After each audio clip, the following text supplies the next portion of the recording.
My bad. I forgot to turn the loop function off on that, and it made it look like that I wasn't starting the show yet. I am, in fact, starting the show now. Anyway, let me open up this water here, and we will get started. Alrighty. I don't know about y'all, but I had fun with that. I really did.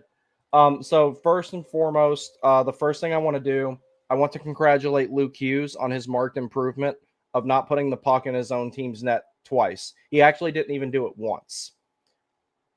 So congratulations to him. Baby steps.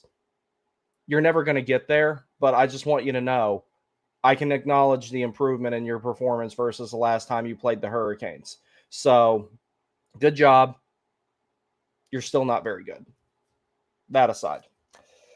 So, first period, there was no. Let me get this up here. Hold on 1 second. All right. So, I've only got this one slide right here tonight. I didn't do the ones by the individual periods and everything like that. I'm working on a way of restructuring those a little bit to make them more streamlined because I thought there was a little bit too much information on it and it wasn't very fluid, so I didn't like it. Also, ignore the shootout thing at the top there. Just don't mind that. Anyway, I use the same template for all these games, and I try to just change stuff up as I need to. So, overall, in this game, Carolina scored a little bit above expected, which I'm very, very happy about. Actually, hold on a second, guys. I'm gonna re-upload this. That thing is bothering me. Give me 1 second. I'm sorry. I can't do that. That's got to come out. Okay, there we go. Let me re-upload this. I can't deal with that.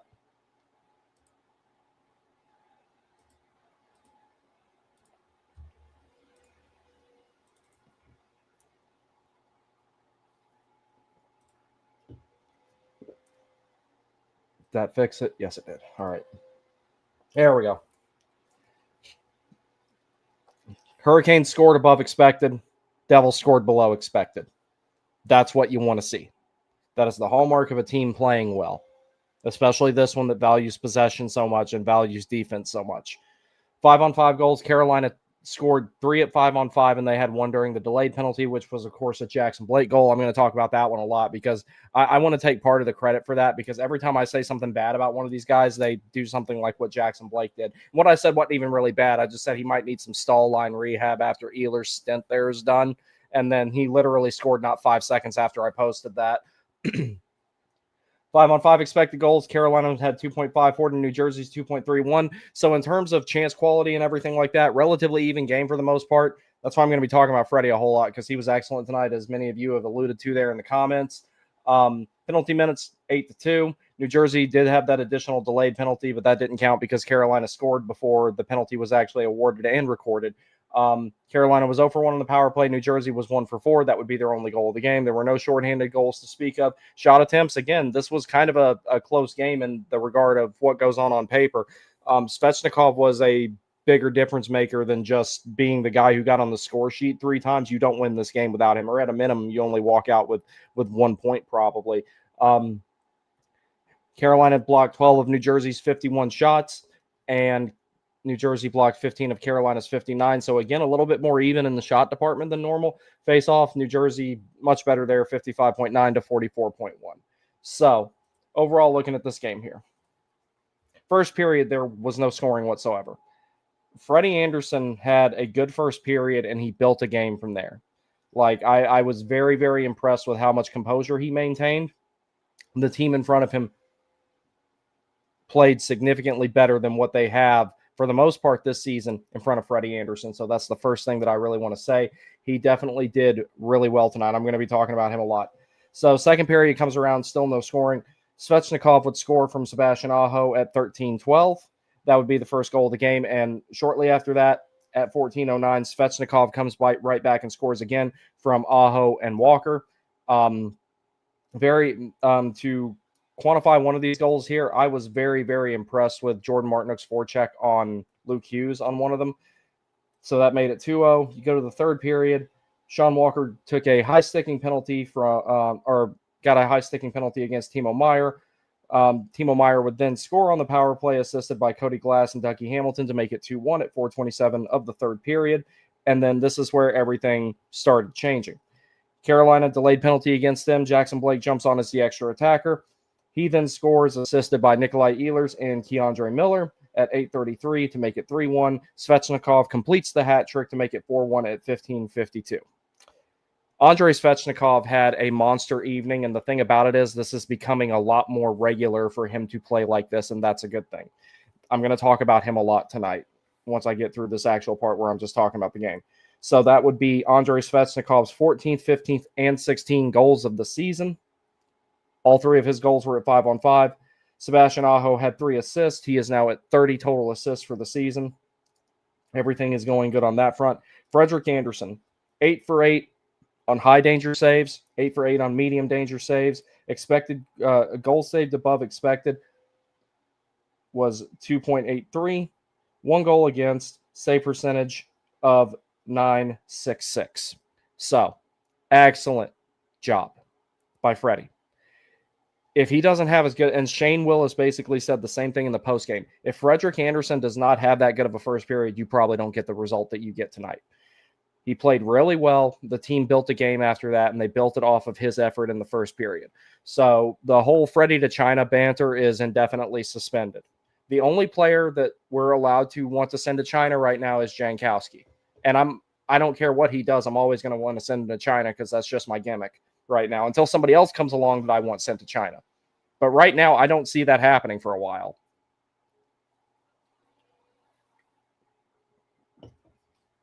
But yeah, so Frederik Andersen had an excellent game. So Svechnikov, I got a lot of notes here that I took on Svechnikov. I took more notes on him than anybody, and not just because he was scoring. I'm noticing some stuff he's doing. Svechnikov is not, I don't want to say, this is going to sound bad. Hear me out. AB, shut up. Hear me out on this. This is going to sound weird, but it's not a negative and it's not a diss. It's actually a compliment. And it's not a diss on Rod either when I say this. Svechnikov is kind of abandoning the structure. And what I mean by that is even though he typically starts on the left side of the ice and he's penciled in as the left winger for Aho and Jarvis, he's kind of going wherever the play takes him right now. He'll start there, but he ends a lot of his shifts on the right side of the ice where he's more dangerous. So what side wing he's playing, he's kind of making it irrelevant and going where the hell he wants. And Jarvis and Aho, as dynamic of players as they are, it's easy for them to accommodate that type of thing. So that was something that I really noticed about him tonight. Svechnikov went wherever he wanted. He took over that game. He took over 5 or 6 different shifts where he was basically the only guy on the ice and everyone was a formality, and he scored on 3 of them. One of our most dedicated followers here, Reese, pointed out that Svech has had a very, very big speed increase since last season. So if he's done additional rehab to the knee or something like that, all the better, because it looks like he's finally getting closer to where I don't think he'll ever be 100% of what he was. But that's where experience can make up that gap. That's where reinventing your game a little bit, your hockey IQ, which he's always had those things, can make that gap up. A lot of people have said that Svechnikov was a low IQ player, and I've never agreed with that. He had some struggles that he had to go through. He had to reinvent his game a little bit. But now he's kind of not playing totally into the rigid defensive structure. He's actually kind of operating outside of it, not to the point where he's completely abandoning it, but he's taken that little step early when he's on the weak side. He's going to the other side of the ice to help out those strong side loads on the entry. He is going to high danger areas without any regard for what other people are doing, because he doesn't need to have it, because the puck needs to be on his stick with the way that he's playing. I am very impressed with the way that Andrei Svechnikov has basically turned into this fine, I'll do it myself type of player, because Carolina needs at least one. Sometimes that guy is Aho. Sometimes that guy is Jarvis. But as far as someone who says, no, never mind, I got this, Andrei Svechnikov has been that guy lately. And when you look at his archetype as a player, when compared to Sebastian Aho, Seth Jarvis, and players like that, when you look at someone and say, that's the guy that's going to take over a game and not have any regard for anyone else, and he's going to get the job done himself,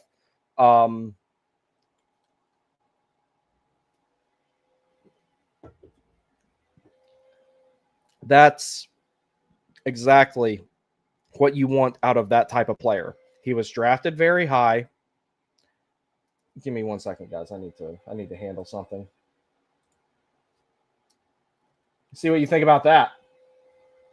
Oh, dude, I gotta text AB and apologize to him.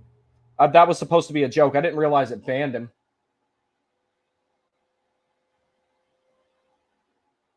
Oh man, I didn't mean to do that. I was just trying to mess with him.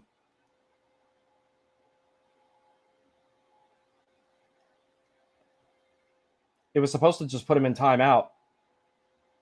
I was just doing that to mess with him. Yeah, let me text him real quick. That's not what I meant to do. Anyway, but yeah, so the way that Svechnikov is playing, AB, if you're still watching and if we're still friends, I really didn't mean to ban you from the chat. I just meant to put you in timeout for a laugh. I'm really sorry. I still like being able to crash at your place. He just texted me back and going to games with you and everything like that. Anyway, AB also bought me a present that I'm going to show you guys when it gets here. It's really cool. And it will not surprise you at all what it is, but that aside. No, that guy's one of my best friends in the whole world. Absolutely love him to death. But yeah, so Svechnikov is getting to where he's taking over shifts and taking over games. And Aho and Jarvis are the supplementary pieces to him, particularly on the offensive side of the puck. And that's the way that things need to be. I am really happy with what I'm seeing out of that line right now. Dylan, I'll get to a more detailed answer after that to your comment. But the thing about it is, I think that we kind of need to wait to see what, if anything, Carolina gets out of the trade deadline before you make that decision. Because if it's up to me, 2 top 6 forwards come in, 1 center and 1 winger, and you keep Stankov, Hall, and Blake together if you don't have to move any of them out. If that could be done. That's what I would prefer to see. If you can get this done without moving a roster player other than the guy with the mole, then it's a good deal.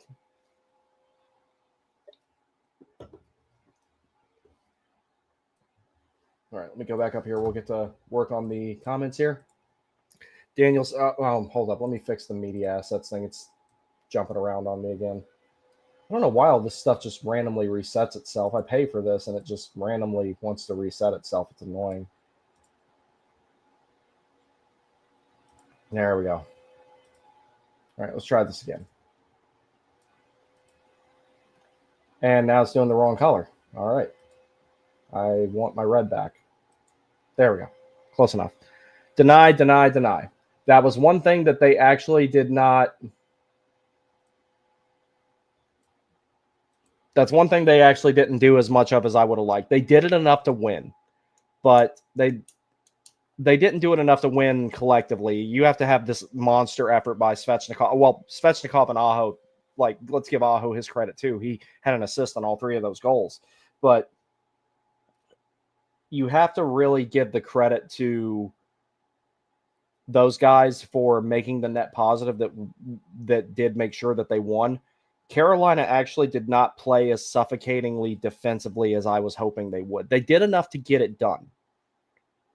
And I know that sounds kind of weird that I'm saying that, considering they held New Jersey to 1 power play goal and didn't let them score 5-on-5. But that was one of those situations where it was not magnificent, but it was good enough. If it was a little bit better, I would have been a little bit happier with it as far as what I was anticipating, what I was hoping to see out of them. But on a back-to-back, you couldn't ask for much better than that. So that's not me, like, criticizing them for it, really. It's more of I expected to see a little bit more of an emphasis on that, but everything worked out okay, so it doesn't matter. Damon says, Freddie looked like Freddie tonight. I was very impressed with Freddie tonight. Freddie was excellent tonight. I think it's like every time we start talking bad about these guys, I swear, I think they read like some of the stuff that some of us write. I wouldn't be surprised if there's got to be at least one person in the organization, at least one that watches this show, even if they hate watch it, and they record clips of it and go to the players. Hey, look at what the stupid redneck said about you. You going to take that? Like, I'm starting to wonder if that actually happens. And if it does, if that motivates them, I will continue to just say all these things, even though I think that I'm pretty tame when it comes to criticizing the players. There's other people that are way worse than I am, and I guarantee you they probably weigh more than me in a lot of cases. I'm just joking. Anyway, Daniel says, I wondered if playing the Devils would make Freddie competitive again. It looks like he made him flip the switch. Yeah, and the team in front of him helped him, like you're saying. The team in front of him really helped him tonight. There wasn't that hesitancy. There wasn't that nervousness. There was that really solid defensive game. Like I said, it wasn't as good as I was expecting it to be in a way that would help them win, but it was enough. So, and on a back-to-back, that's all you can really ask for. So, as they should be, same with Bussy. I agree. Yeah, just my only complaint about Bussy right now, I never want him to play the puck again. Not until the offseason where he can, practice it. Honestly, felt Freddie losses would be cut in half if they did help him properly like they normally would. Yeah, there's a lot of goals against him when he was having that rough stretch that were definitely not 100% on him, and the team in front of him could have done better. The effort tonight is a good example of what the team in front of him needs to do. They were selling out and blocking shots. They were taking passing lanes away. They were grinding in the corners to come up with loose pucks. They did a lot of stuff tonight excellent, or in a very excellent manner that they were not doing in front of him earlier in the season. So happy to see that. TTC, what's up, buddy? Svech looks like he's having fun right now. Awesome to see. Best he's played since the injury, in my opinion. Yes, this and the playoffs last year. When you're having fun, and, at the end of the day, I know they make a lot of money and they need to take their job seriously and everything, but at the end of the day, it's a game. You need to have fun. If you're not having fun, you won't play well. Like, one of the biggest things that I would love to see is more people do jobs that they enjoy. I think that would heal the world more than just about anything. If people had occupations that they at least were content with, because I've had jobs that I hated. I've had, jobs that I was just kind of like okay with, whatever.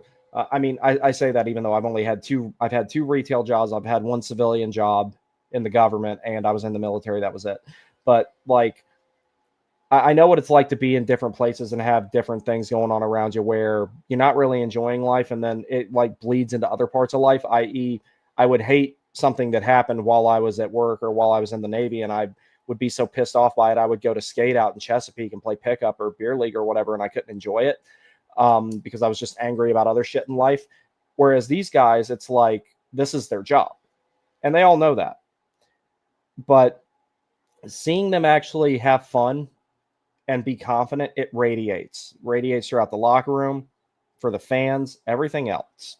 So it's good to see them do that. And that's one thing, if you've ever watched like Road to Winter Classic or a lot of those behind the scenes shows, I don't know if any of them are good now. I lost interest in a lot of them because of what people turn them into. You know what I'm talking about. One of the big emphasis that people have there, the words have fun are used more in this sport than I think I've ever seen them used in any other one. So it's cool to see like these guys have fun. It's like I remember when Cam Ward got his 300th win, and they presented him with that really cool platinum stick or whatever it was. One of the things he said, he was having fun again, and that was not a good time to be a Hurricanes fan. It sure as hell wasn't a good time to play for them. So, yeah, that's a big factor. Having fun is a big deal. And on top of that, this is a relatively short profession, playing a sport for a living, but especially one as arduous as hockey.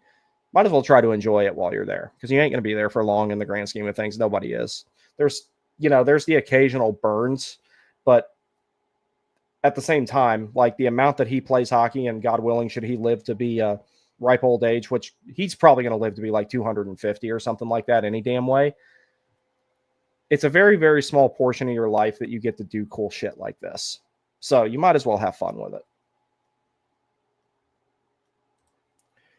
Grayson says, great win morning take. The fact that I live in the state of Florida and we finally beat the Panthers yesterday 9-1. Love every second of it, especially past dark history versus Florida. I agree. Caden Primo looking good right now. I haven't had a chance to keep up with the prospects, even though now I've got a prospects dedicated channel, and I think that we'll talk about Primo some. AB is the one who runs the goalies, so it'll be whichever one he wants to talk about, whether it's Primo, Miftakov, whoever. So many Canes fans at the game. Yeah, that would be. New Jersey is somewhere I want to go eventually and meet up with my buddy JJ and see if Neil Villapiano wants to sit with me and probably get mad at me for talking too much. So after the trade deadline, and okay, so here's my basic opinion on that right now. I'm maintaining a lot of my position on it. I would like to see Hall, Stankoven, and Blake stay together. Martin Stahl, Carrier stay together. Even though Ehlers is currently, hopefully on his last day of Stahl rehab. I would like to see them stay together. And I want to actually build a real top 6. I would like to see get a 2C, whoever that is, whatever name you want to throw in there. You guys already know who I want. Get a rental winger. And the reason I say a rental is because if you can manage to make a trade like that and not give up Nadeau, give him a path upward. So if you go out and get, say, Kiefer Sherwood, don't pay the price that Vancouver's asking for him right now. They're trying to sell high on him. They know they're not going to get that for him. They're hoping someone will get desperate or get nervous and pull the trigger, thinking that they're going to miss out on the Kiefer Sherwood sweepstakes. I want Kiefer Sherwood as a rental, and that is it. If everything works out and he ends up wanting to stay and they can make it work, different story. But Kiefer Sherwood is not a long-term guy I want to get for this team. So, but as far as rent to get something to happen this year, hopefully, yeah, I'd grab him. And then you build the top 6 with any combination, however you want to lay it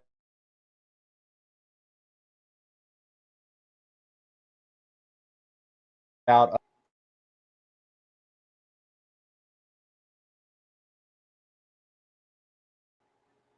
Hold up.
Well, this is not how this is supposed to look. 1 second.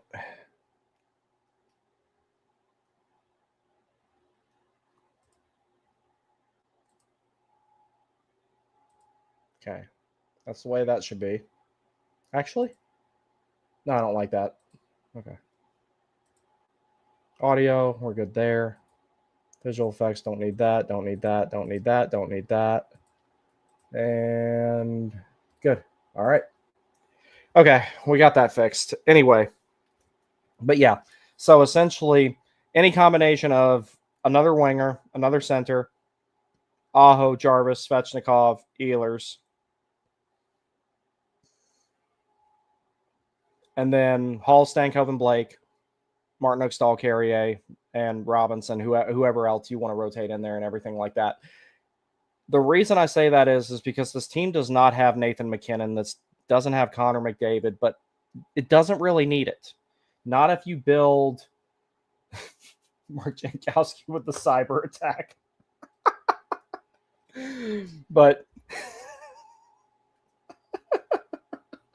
I got DDoSed by Mark Jankowski. But I hope you guys were able to have fun in the comments while I was resetting my repeater here.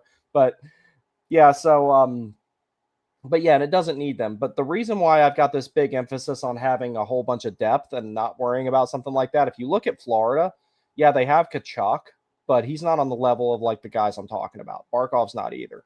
What they did have was a very, very lethal third line that pulled a lot of weight for them and took a lot of tough shifts, and had a good net positive and plenty of offensive production. Of course, that's Lundell, Lusterin, and Marchand that I'm referring to.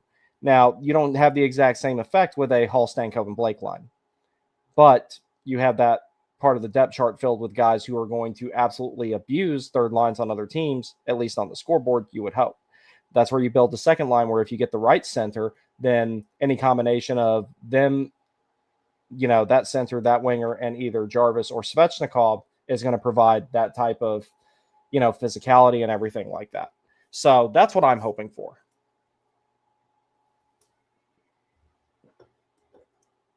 Let me go back up here. Svech could potentially push for a new career high in points, maybe not goals, but he's currently on pace for 66 points, career high 69. Nice.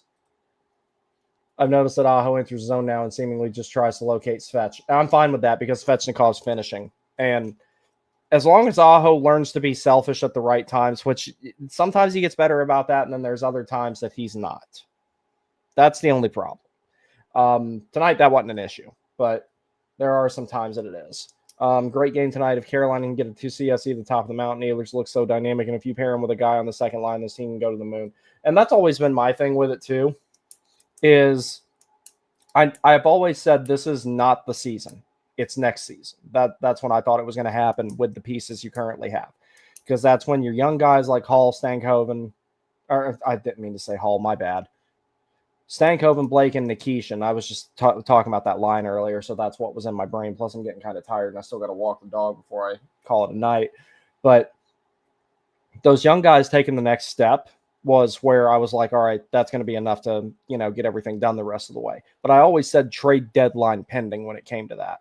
So they could make one trade, preferably two, and then I'll be like, all right, here we go. This is it. They can get it done now. 27 wagon. That can change with one trade, though. It really could. Daniel says, do you think it was smart to move on from Jeff Skinner and Cam Ward going into 18-19? Would have been cool if we got them a playoff run. Yes, particularly the former.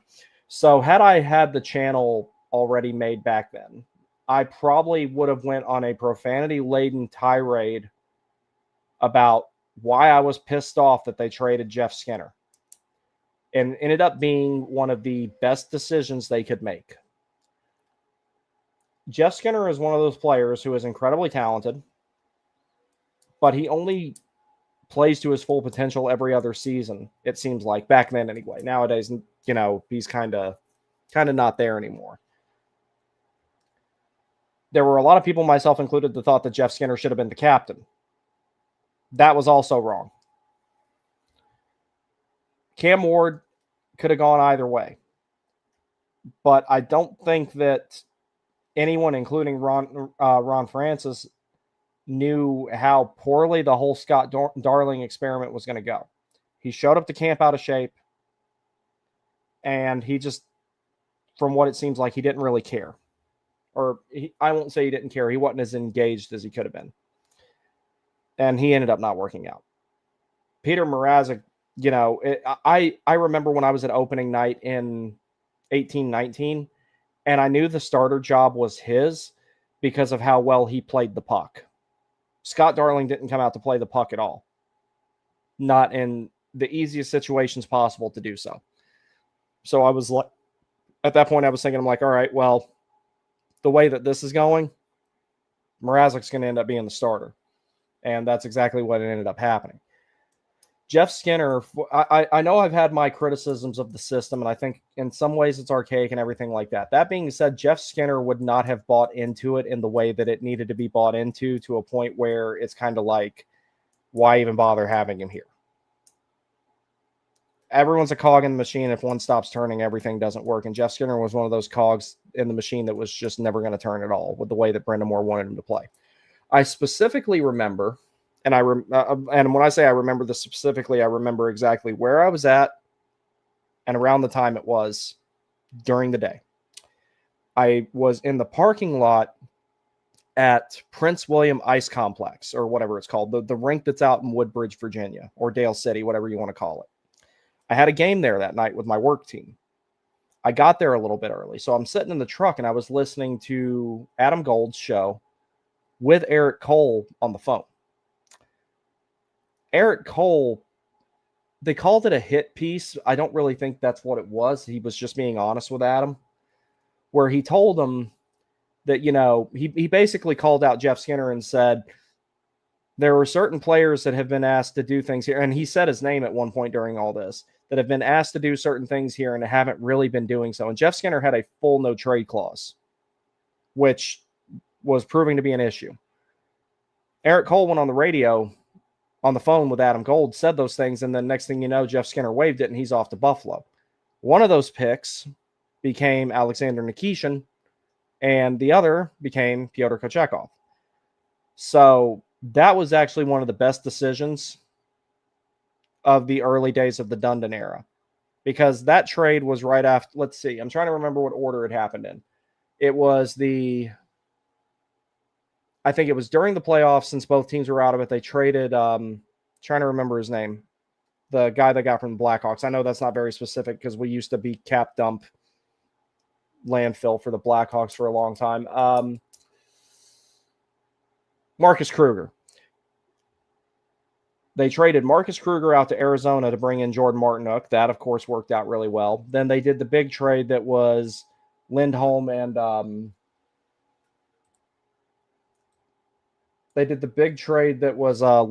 Noah Hannafin for Dougie Ferland and Adam Fox, or the rights to Adam Fox, I should say. They flipped the Adam Fox assets later, but that's a different story. And then after that was the Jeff Skinner trade. And I was irate about it at the time. I really was. I was like, oh, finally, the team is going to be good. And you get rid of a guy who could potentially score 40 goals. Great idea. It was I was mad. But then I'm like, no, that was a good decision. That needed to be done, because the team was changing directions. It was reinventing its identity. They were going for more of this, work ethic, hard-nosed style of playing. They made the right decision to get him out. I was mad about it at the time. I was not mad about it about 10 games into the season. Then I realized, no, that was the right decision.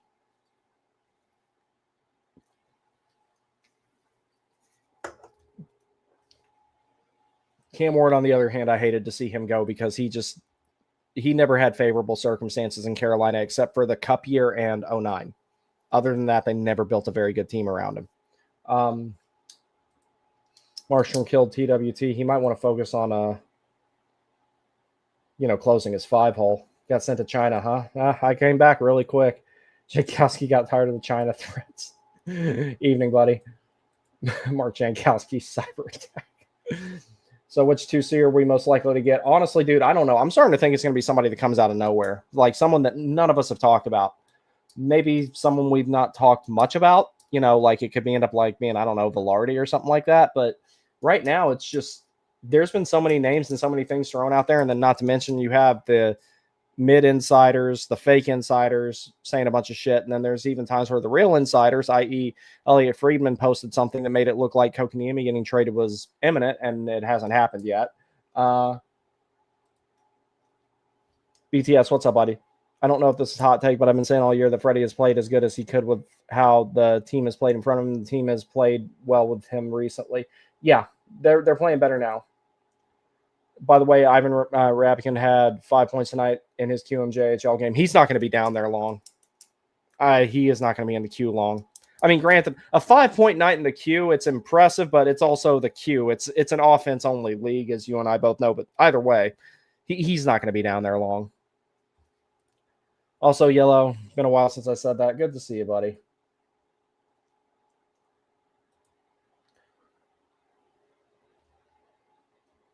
Getting a 2C can help so much with the matchups, too. Getting EP40, for example, that's who I want, would allow him to take tough matchups because he's very good defensively and allow Aho and company to cook. That could be a good one. Jay Perky Prod, what's up, buddy? Jeff Skinner was easily my favorite Kane growing up, but trading him when we did was wise. Turned out to be Nikishin and Kochekov. Absolutely. Yes. No, that was a great idea. Ward Mrazek tandem would have been interesting. I agree. That would have been interesting. Everything ultimately worked out. And thankfully, Curtis McElhaney, came on waivers and they were able to get him. And he was excellent against the Islanders in particular. So Matthew says Skinner was cheating for offense to a ridiculous degree in his last year with us. Yeah, I think in a way he kind of wanted out, but he wanted out on his terms. Concussions made him terrified of contact. That was one of the worst parts about his ability with the skating and the 10 and 2s and everything like that. It got him hit a lot. And I think that took its toll on him, especially like after Brooks Orpik, ran him over that one time. So that was kind of a thing that like I just really feel like that like he wasn't gonna work out in the Brendan Moore era. Daniel says, I think them letting Ward and Skinner go showed they were ready to acknowledge they needed to change things up along with Rod becoming the head coach. Yeah, no, that was a signal like, hey, we're changing stuff up. You have a real captain now. You didn't, Daniel, I know you weren't around back then, but there was a point in time. I won't go into it here because I'm going to get pissed off if I talk about it, but look up the Carolina Hurricanes co-captain saga. And this was while a perfectly functional Justin Williams was in the locker room that this went down. I hate Bill Peters till this day for many things, but that was near the top of the list.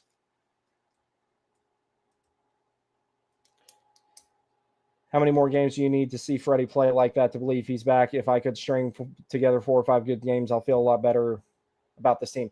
Yeah, 4 or 5 good ones.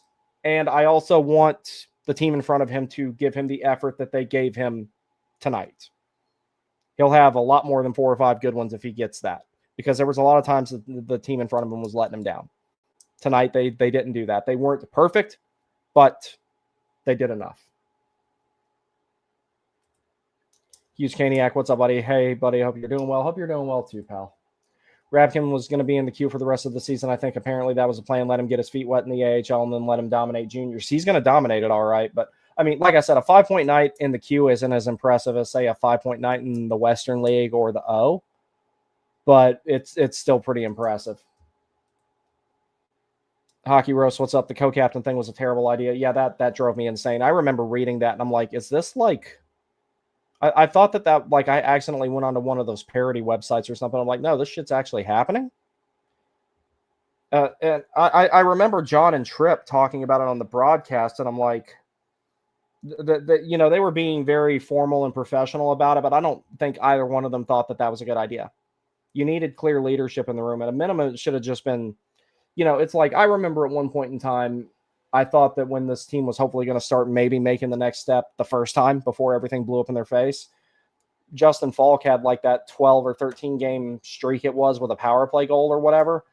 That was the time I thought that maybe I'm like, all right, maybe you should make him the captain, but it didn't go down that way. But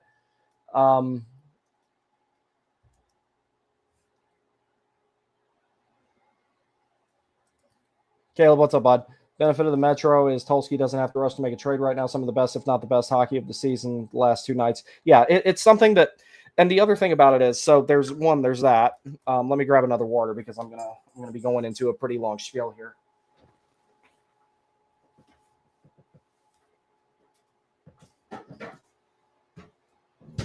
You're a rodent. You are a rodent. You're a good boy. Anyway.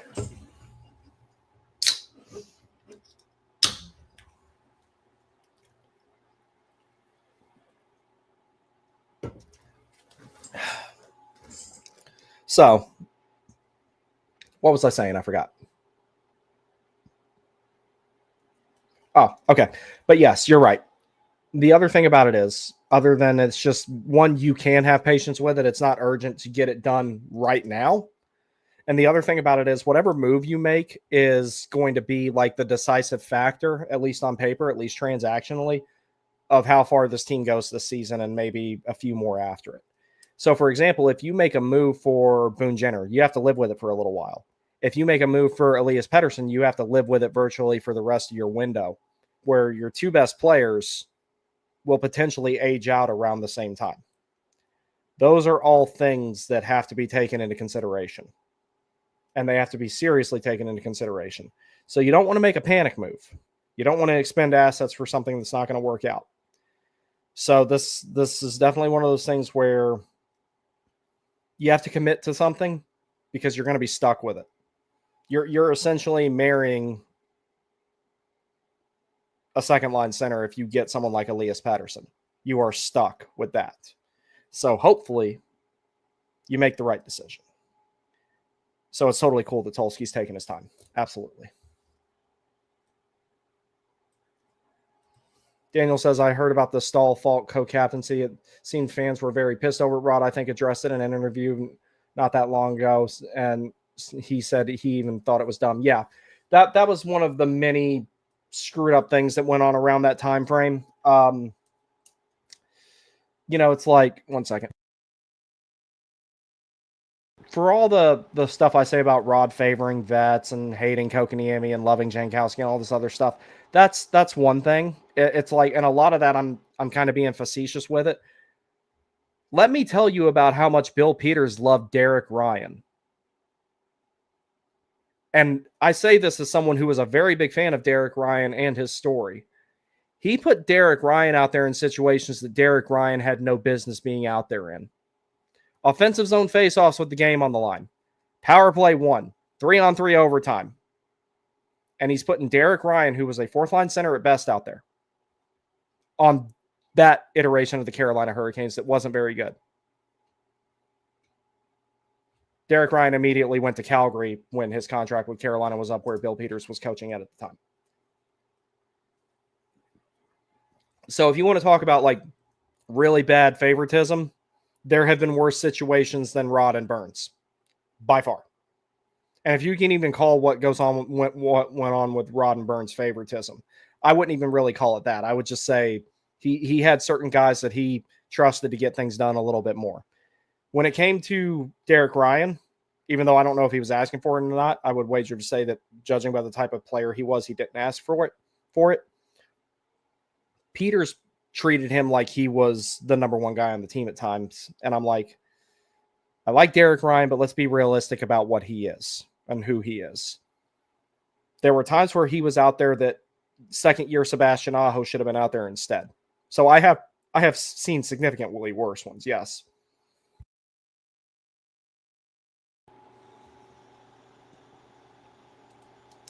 Gabe Velarde would actually be perfect here. Yeah, I need to do some more research on him. Ethan says, is there bad blood with Trocheck? I know he left in FA and loves the Northeastern market, but is the relationship stale? Robert Thomas is the holy grail, but many would add a lot and can give you room if Serrato or Rabkin were to grow into the NHL. I don't know about bad blood. I've heard nothing about bad blood. I just know that all I know about it is that I think it was February timeframe or so. He told the team that he wasn't staying, and that was that. I don't know if he had any sort of disdain towards the organization. Not that I've ever heard about personally. BTS says, as much as some talk bad about ET, I'm glad we have a GM who isn't scared to take a risk even when it doesn't work. Yeah, that's true.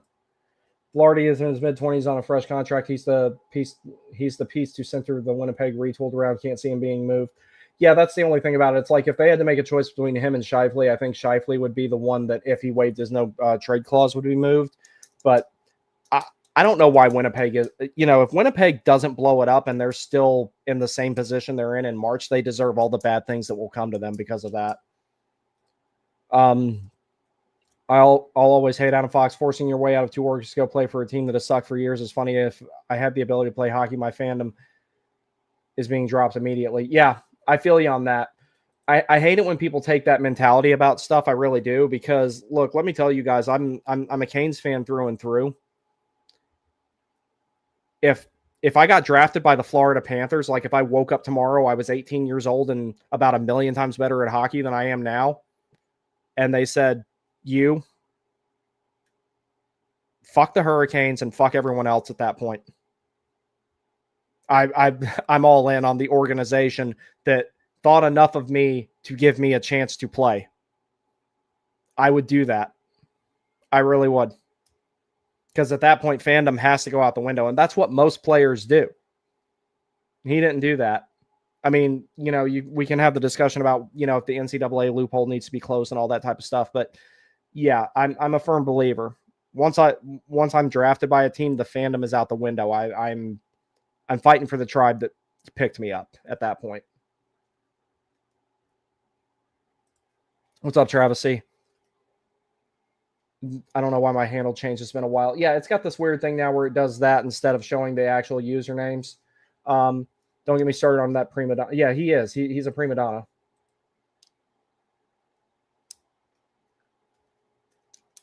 Fox's level of entitlement just offended me immensely. Can't believe he wears a letter or was even on Team USA. He only cares for the Rangers and no other team. Yeah, and he wasn't that great in Four Nations.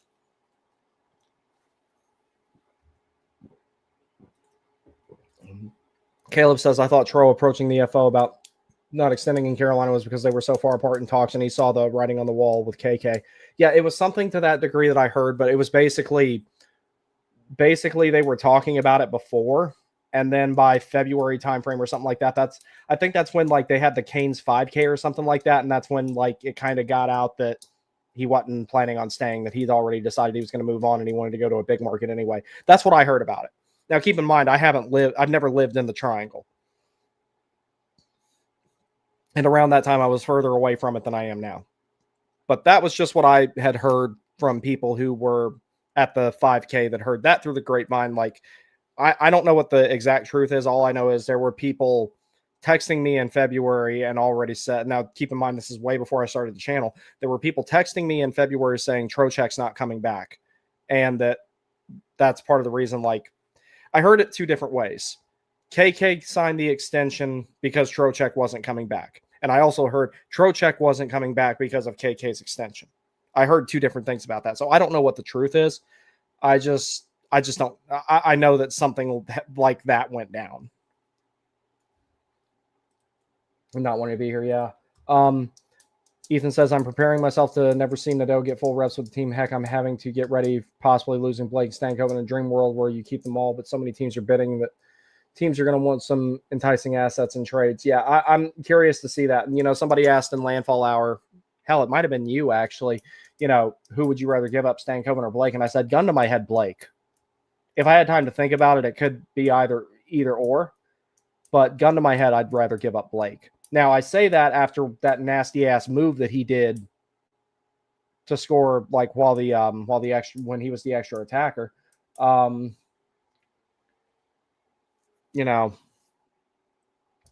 It's a tough decision to make. That's the worst part about having all these assets. You have to like make a decision to pull from them. Okay, yeah, it was you. Okay, I thought so. Mr. I'm a Wizard says it's a shocking one no one is talking about. What would it take to pry the 2C from that other red team we played tonight? Are you referring to the one that wears 86 or the one that wears 13? Because depending on who you ask, 13 is their 1C. And depending on who you ask, 86 is their 1C. People with a more sexual restraint will tell you that 13 is their 1C. And people who understand hockey a little bit better will also say that yes, that one. That's the one. If Carolina and New Jersey were not in the same division, that should have been done yesterday. But them being in the same division and their perceived competitive windows lining up, that's where that's kind of a problem. I think the Rangers fully understand that they've got to not tear it all the way down to the studs, but they've got to make some significant changes, and it'll be a few years before they're competitive again. The Devils, on the other hand, they could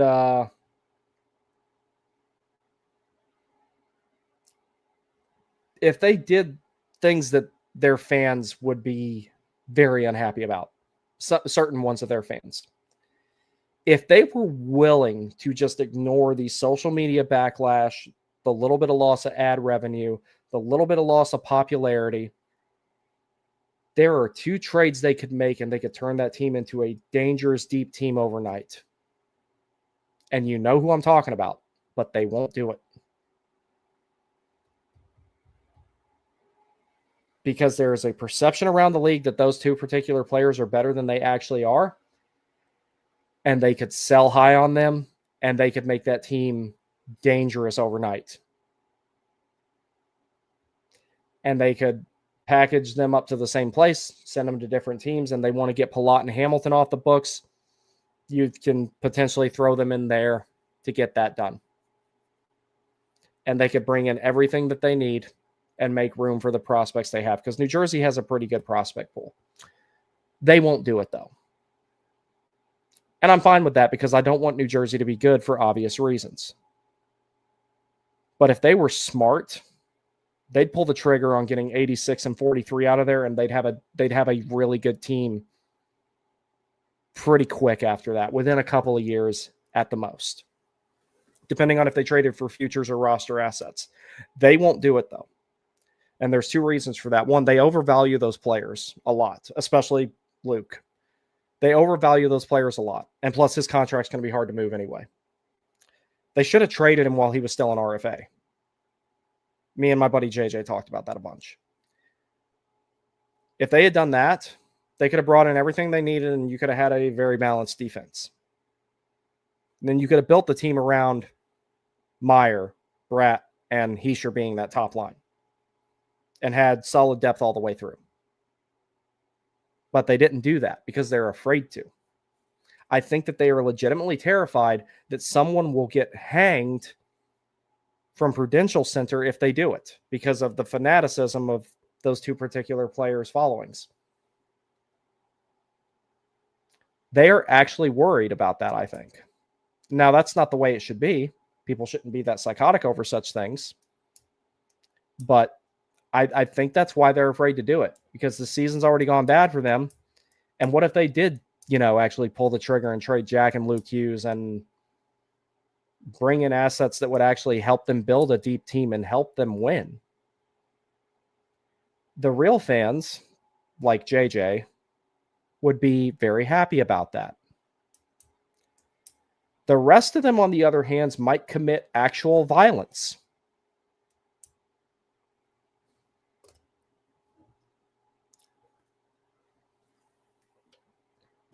Now that I've got that out of the way. Caleb says, not going to pretend to know how they deploy their centers, matchups, etc. But 13 is by far the 1C in terms of talent, skill, ability, etc. How is that even a question? My friend, I agree. I have said on many occasions that Nico Hischier is, him and Jesper Bratt are the 2 best players on that team. And Hughes is a third, a distant third. Elite players don't fail to bury that breakaway that he got on tonight. None of them are what anybody thinks they are. But that aside, yeah, Nico is the best player on that team other than Jesper Bratt, by far. So depending on how the Devils view it, the front office, particularly Fitz, depending on how they view it, if Nico Hischier is their 2C, if there was any way they might potentially be willing to part with him, sure.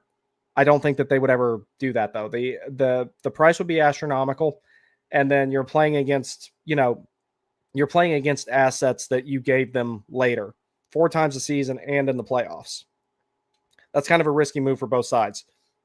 Whereas by the time the Rangers are competitive again with the assets that they have to move out, Carolina will either be in a completely new competitive window or they'll be retooling, rebuilding, and the Rangers will be entering their competitive window.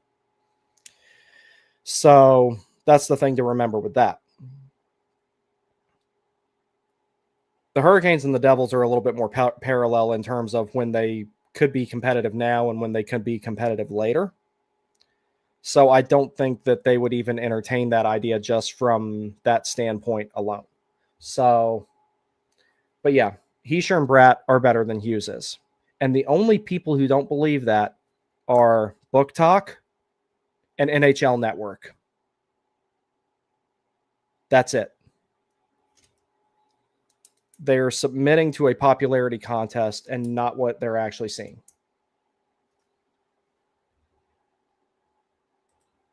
All the Hughes brothers are overrated. Quinn is the best of the three, and even he's overrated. Yeah. You know, there's people that are trying to say that Quinn Hughes is better than Cale Makar. I'm not interested in hearing the argument that Quinn Hughes is better than Miro Heiskanen, much less Cale Makar. That shouldn't even be a discussion. But it's only them who have that discussion. Those with those group chats, you know who I'm talking about. 86 to the Sharks for 2 firsts and a third. It'd probably take a little bit more than that, but like if San Jose offered that and New Jersey said yes, they'd be stupid not to take it. But,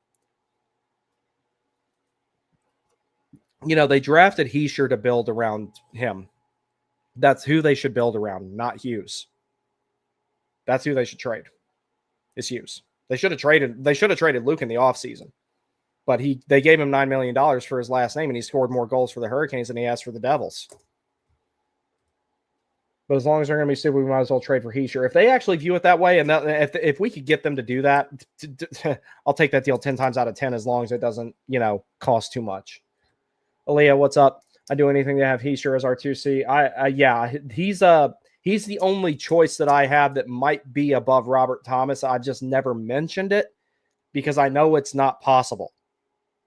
At least not really possible. There's anything could happen. There's a slim possibility of everything, but at the same time, it's kind of like, yeah.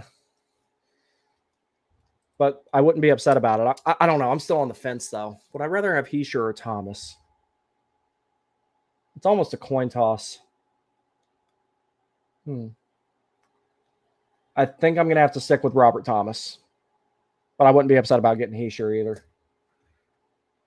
I pray we don't trade any bigger names than to the Rags or Devils. I might be greedy, but I could not stand the sight of Blake or Nadeau in a Rags or Devils jersey. Makes me sick just thinking about it. Yeah, that's fine. But we already helped the Rangers enough when we gave them, a very gently used Scott Morrow, who I'm sure is just absolutely killing it for them now. I'm sure that he's their future.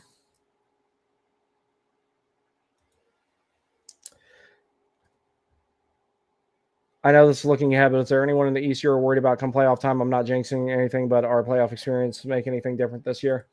I'm always worried about everybody when it comes to that. That's why I don't make predictions. I make projections, like when I do the series previews and everything like that. So looking at it in isolation, Florida could potentially be completely healthy and squeeze in by them. So, of course, they're on it. Tampa, that'd be a tough series. The Islanders, I think, could be sneaky good. There's one, they're one of those teams, like, I wouldn't expect them to win the cup or anything, but they could hang around and make you miserable for 6 or 7 games. The Flyers, I was a little bit like maybe they could get it together, and then they fell off a cliff. I watched them play today, and there's no hope for them. Detroit, a little bit, because, and I know I talked about this a lot last time I did the show, their middle six is really good. They've got some of the best depth scoring that you'll find, so I would be worried about them. Yep, Roast, that's another one I was going to get to. Pittsburgh could be a tough matchup. You'd have to drag that out to 5 games or greater to win it, because you basically just have to turn it into a war of attrition and negate their experience and their skill by, elongating that series. Yeah, a little bit worried about a few of them, yeah. Nixon out. What's up, buddy? Good evening. I keep thinking Carolina is going to do something crazy, but wonder who would go. the other way. I don't see any of the top 6 going. Maybe Blake. Other than that, you ain't getting a game changer. Wondered about a defense trade and wondered about a Tendy. I don't think that they need to do anything to the blue line. I think they need to leave that alone. Because you've got 7 really good serviceable defensemen, 8 if you count Nystrom. So I wouldn't touch the defense at all. I want to let we'll see how this plays out, but I want to let Walker and Chatfield run their course because I would like for Legault and Nystrom to eventually have a path upward. Otherwise, one of them is going to have to get traded at least, if not both of them. And I don't want to turn the defense into a retirement home too. That's why I was okay with letting Shea and Pesci walk while half the fan base freaked out and acted like it was going to be the end of the franchise.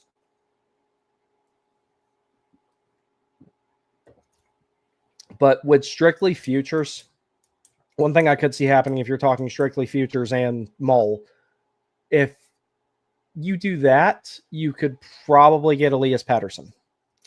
But like I said, I'm not sold on that idea just because of the contract. Now, one other upside of Elias Pettersson, him being as good defensively as he is, the whole Stahl replacement discussion will go away because essentially at that point you'd have one that plays more minutes. So there's that. And then let's not forget, he did have a 100-point season. Will he ever have another one, especially in Carolina? Probably not. But he'd still get you more than what you're getting out of your centers right now as far as overall production. Mr. Emil Wizard says, I love Blake's development, but I could see him being part of a big piece in a trade for a scoring wing. I could see that too. Blake showed tonight why he's better than Stankoven. At the moment, yeah, like I said, I maintain my position on this. Blake is the better player right now. Stankoven could still be better than him. That's just my sincere belief about that.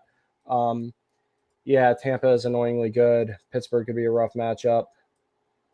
Hypothetically, if McDavid said he wanted out tomorrow, what would you be willing to give up to get him? At that point, a certain very tall Russian defenseman is very expendable. So yeah, that's one right there. Nikishin.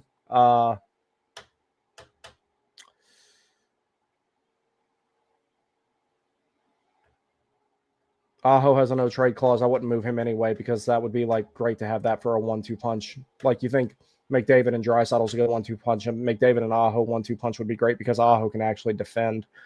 Draisaitl has games where he scores 4 goals and ends up being -5, or -1, I should say, 5 goals against. Jarvis, I don't want to give up, but to make something like that happen, he'd probably have to be included in it. Stank, Blake. Yeah, there's 5 pieces at a minimum that would take. That's making my head hurt even think about it. Daniel says, I'm not overly worried about most of the teams. Tampa does worry me, though. I could see Detroit or Pittsburgh being pretty competitive. Detroit is, I'd be a little bit more worried about Detroit than Pittsburgh at this point, personally.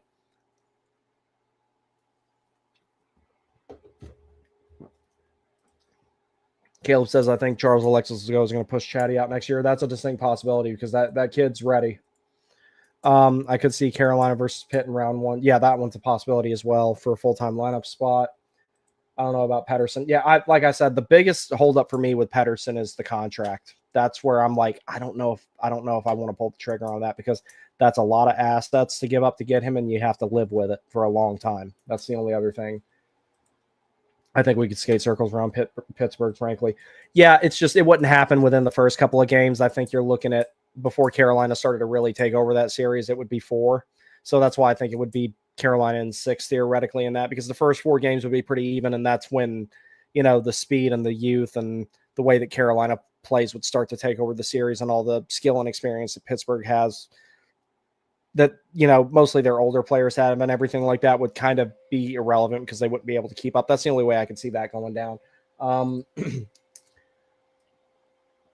Stankoven's versatility and tenacity gives him the edge for me. He rose to the stakes of the playoffs while Blake kind of struggled. That's one thing that makes me think that maybe Stankoven's got a higher ceiling than Blake. Because of all the young guys, I maintain my position on that I think Stankoven's got the highest ceiling right now. All right. Yeah, I think that in theory, a Hurricanes and Penguins series, first 4 games would be nail-biting, close, annoying. Last 2, Carolina takes them both, and that's that. So I would imagine Carolina in 6 there. If they were to play Detroit, even like whether you're talking about like it being a conference final or a conference finals matchup or whatever, it depends entirely on if they're high scoring games or not. If they're a bunch of high scoring games, Detroit wins that series. If it's if 4 of the games are low scoring, Carolina wins that series. So, but yeah, all right, guys. Well, I'm tired. I think I'm going to call it a night. I will try and do a little something tomorrow. I appreciate y'all joining me tonight and everything like that. I do not see any reason other than me going to work that I will not be able to do more shows throughout the course of the week. I will try to do a bunch of stuff around the Olympic time frame. And additionally, we're going to like start launching stuff over on the Prospects channel. If you're not following TWT Prospects, please do.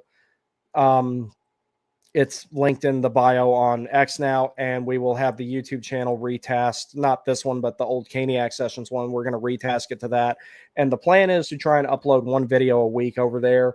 And we're going to have a prospects meetup at some point here in the near future. Matthew and I are. I just got to get some stuff set up with that and done first. Everyone, thank you very much for joining me. I'm going to go take a nap. And by a nap, I mean like an 8-hour nap. Wake up in the morning and get right back at it. I will see you all later. And remember, pull, focus, believe, Jankowski to China.